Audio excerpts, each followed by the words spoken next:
And 'Ambajipeta marriage band' చూశాను. హ్మ్.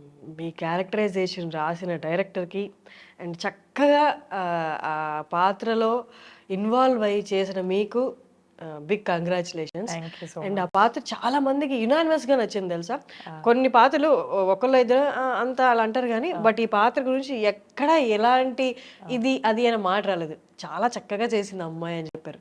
But ఒక యాక్టర్‌కి అలాంటి యునానిమస్‌గా రావడం అనేది ఖచ్చితంగా కంట్లో నీళ్ళు తెప్పించే విషయం అనే చెప్పాలి. నిజంగా అసలు ఆ రోజు ప్రీమియర్స్ జరిగినప్పుడు కూడా అంటే డైరెక్టర్ పద్మ ఇలా ఉండాలి అని చెప్పారు.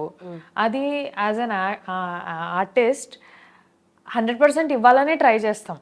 ఆర్టిస్ట్గా డైరెక్టర్ని సాటిస్ఫై చేయాలి, ఆయన అనుకున్న క్యారెక్టర్కి మనం న్యాయం చేయాలి అని అనుకుంటాం. సో నన్ను నేను కంప్లీట్గా పెట్టినా అందులో. కానీ అంత రెస్పాన్స్ వస్తుంది, ఆడియన్స్ అంతగా తీసుకుంటారు. ఫిదాలో రేణుకాని ఎలా తీసుకున్నారో ఇక్కడ పద్మన్ కూడా అలాగే తీసుకుంటారు అని ఎక్స్పెక్ట్ చేయలేదు. అంతా చూసేసరికి నాకు టీయర్స్ వచ్చేసినాయి, ఏడ్చేసిన నేను ప్రీమియర్స్ నైట్ ఆ రోజు. అవును. హ్యాపీ, హ్మ్. డైరెక్టర్ కూడా హ్యాపీ. అంతే, ఇంకా ఇంకా నో ఆయన వర్డ్స్. ఆయన డైరెక్టర్ మీకు చెప్పారు కదా ఫస్ట్ చెప్తున్నప్పుడు. నిన్న కూడా ఒక మీమ్ చూసాను యాక్చువల్లీ. ఏంటంటే ఇది సుహాస్ మూవీ కాదు పద్మ మూవీ అని మీమ్స్ పెట్టారు. అంటే ఆ కైండ్ ఆఫ్ స్ట్రాంగ్ క్యారెక్టర్స్ రాలేదు ఈ మధ్య కాలంలో. కానీ ఇది యాక్చువల్గా అయితే పద్మ మళ్ళీ అదే లైన్. పద్మ మొదలు పెట్టింది, పద్మ లేనప్పుడు మళ్ళీ క్యారీ ఆన్ చేశాడు. అదే లైన్ యాక్చువల్గా డైరెక్టర్ గారు చెప్పింది అయితే. ఇది not only Padma's but also Malli's. Padma రివెంజే కదా, మళ్ళీ ఫుల్ఫిల్ చేయకపోతే అది స్టార్ట్ చేసి కూడా పాయింట్ ఉండదు. So that's what happened. కానీ అందరికీ పద్మ బలంగా నచ్చేసింది. అట్ ద సేమ్ టైం ఆయన డెడికేషన్కి అసలు మొక్కాలి, సుహాస్ డెడికేషన్కి. ఆయన ఈ సినిమా కోసం 3 సార్లు గుండు చేసుకొని 2-3 ప్రాజెక్టులు హోల్డ్లో పెట్టడం అనేది మామూలు విషయం కాదు. యాజ్ అ హీరో ఇప్పుడు ఆల్రెడీ ఆయన రన్నింగ్ లో ఉన్నారు, ఆయనకు సినిమాలు కూడా వెనకాల ఉన్నాయి, నాట్ ఓన్లీ అంబాజీపేట.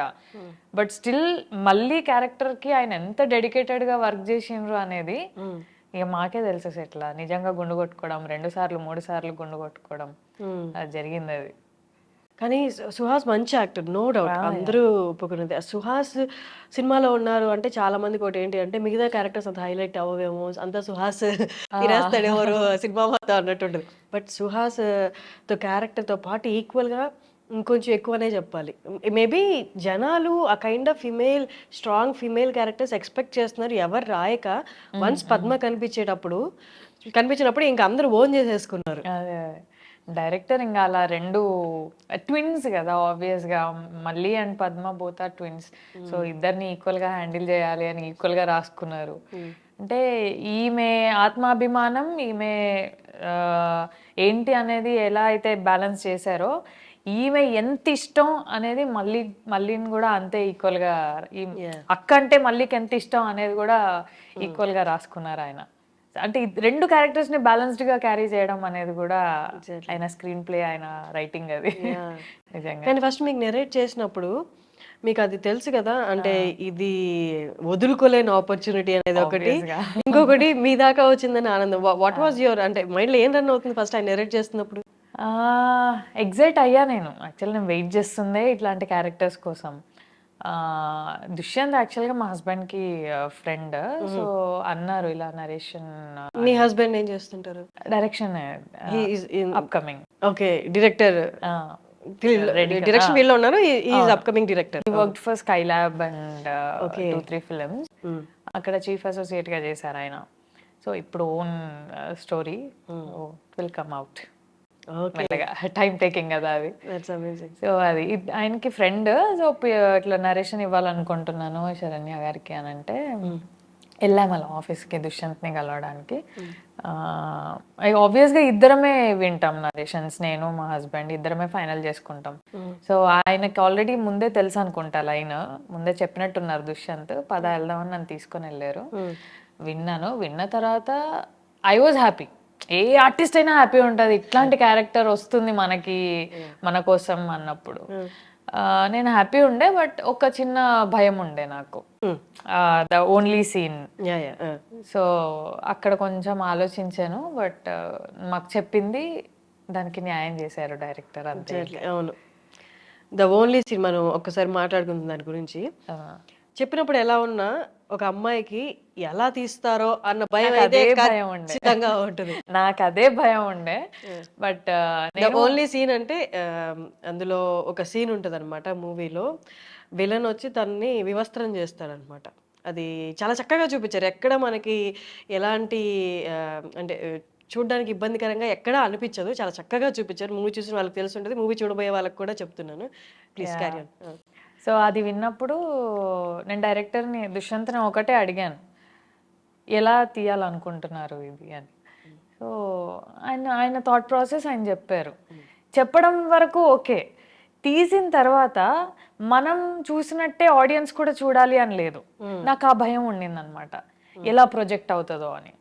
మనం చాలా చూస్తున్నాం కదా, ఇక్కడ మనకి మాట్లాడుకుంటుంది ఒకలాగా ఉంటుంది, అది తీసి జనాలకి పోర్ట్రే అవ్వడం ఇంకోలాగా పోర్ట్రే అవుతుంది. సో అట్లా అవుతుందేమో అని భయపడ్డా. అండ్ మా హస్బెండ్ కి కూడా అడిగాను, నేను ఓకే అంటున్నాను, ఓకేనా ఇది నిజంగానే అది అని. ఓకే, దుష్యంత్ దాన్ని అలా ఎలా తీయాలి అనే క్లారిటీ దుష్యంత్కు ఉన్నప్పుడు నువ్వెందుకు భయపడుతున్నావు అని he supported me in this. ఆయన ఈ సీన్కి నన్ను సపోర్ట్ చేయకపోతే అసలు నేను ఈ ప్రాజెక్ట్ ఏమో, లేదంటే దుష్యంత్ అసలు ఆ సీన్ తీసేవాడు కాదేమో, ఏమో ఐ డోంట్ నో, ఏమయ్యేదో తెలీదు. సో ఆ థాట్స్ రాలేదు కాబట్టి ఈ రోజు ఆ సీన్, ఆ సినిమా, నేను ఇలా ఉన్నాం.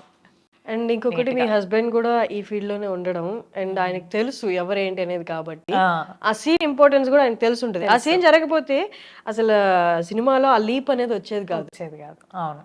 అండ్ మీరు కొట్టినప్పుడు కూడా ఆయన క్లారిటీ ఉంది, జనాలు అబ్బా కొట్టిందిరా ఫైనల్లీ అన్న ఫీల్ రాదు ఆ సీన్ జరగకపోతే. అవును. సో ఆయనకు ఆ క్లారిటీ ఉంది కాబట్టి నేను ఓకే. నాకు ఎండ్ ఆఫ్ ద డే నాకు మా husband word important. So he pushed me forward, నేను వెళ్ళిపోయా. ఇంకా అలా అయిపోయింది మొత్తం. ఇంకా దుష్యంత్ని నమ్ముకొని దుష్యంత్ మీద పెట్టేసి, okay what ever you say I will do it. అది నీట్గా వస్తుంది లేదు అనేది అది ఇంకా నీ బాధ్యత, నీట్గా రావాలి. రిలీజ్ అయ్యే వరకు I haven't watched whole film. ప్రీమియర్సే నేను చూడడం, కంప్లీట్ ఫిలిం నేను చూడను బేసిక్గా. డబ్బింగ్ వరకు కూడా అలా స్క్రోల్ చేస్తుంటే నా డైలాగ్ పోర్షన్ పెట్టండి చాలు, నాకు మొత్తం చూపించొద్దు అని చెప్తా అనమాట.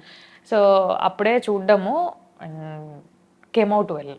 ఎవ్వరు కూడా దాన్ని వేరే రకంగా నెగటివ్గా వల్గర్గా చూడడం జరగలేదు. I was happy. I thanked him a lot, దుష్యంత్కి. సాటిస్ఫై అయిపోయాను నేను. Great.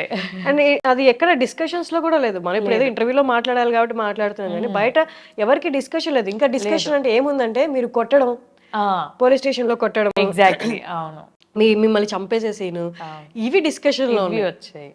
But what happened is, కొన్ని ఉన్నాయి channels like thumbnails and all, అవి కొంచెం నేను నగ్నంగా చేయడానికి కారణం ఇది అని ఇలా కొంచెం పోర్ట్రే చేసి రాస్తున్నారు. ఇన్ఫాక్ట్ వీడియో ఓపెన్ చేస్తే అందులో ఏం ఉండదు, కానీ ఆ థంబ్నెయిల్ ఏమవుతుందంటే చూసే ఆడియన్స్ కి వ్యూ మారిపోతుంది. అదే సంథింగ్ ఏదో ఉందిరా ఇంట్లో మసాలా అనే ఫీలింగ్ తీసుకొస్తుంది. సో అది కొంచెం బాధేసింది. సినిమాలో అలా చేసిన దానికి కూడా నెవర్ ఫెల్ట్ బ్యాడ్. అక్కడ ఏం లేదు, అరే నీట్ గా ఉందిరా అది. నాకే సెకండ్ థాట్ అనేది రాలేదు. మీరు మనుషులకి ఇన్ఫినిటీ థాట్స్ క్రియేట్ చేసి రాస్తున్నారు అక్కడ థంబ్నెయిల్స్ లో. అది కొంచెం బాధేసింది. కానీ ఈ డిస్కషన్ కూడా వచ్చింది నాకు మా హస్బెండ్ మాత్రం, లైక్ తీసుకో, ఇలాంటివి చాలా ఉంటాయి, వదిలేసేయు అన్నాడు. ఎన్నని రిపోర్ట్ కొడతాం అలాంటివి, ఒకటి రెండు ఓపెన్ చేస్తే చాలా అనవసరంగా ఓపెన్ చేసిన అన్న ఫీలింగ్ వచ్చింది నాకు. అది ఓపెన్ చేసేంత వరకు బాగానే ఉన్నది, ఎందుకు ఓపెన్ చేసినారా గూగుల్ అనిపించింది నాకు. కాదు, మీ హస్బెండ్ ఎంత సపోర్ట్ ఇస్తున్నారంటే ఎక్కడ దొరుకుతారు అసలు ఇలాంటి హస్బెండ్ అసలు చెప్పండి. ఐ డోంట్ నో, దొరికిపోయాడు నాకు అలాగా.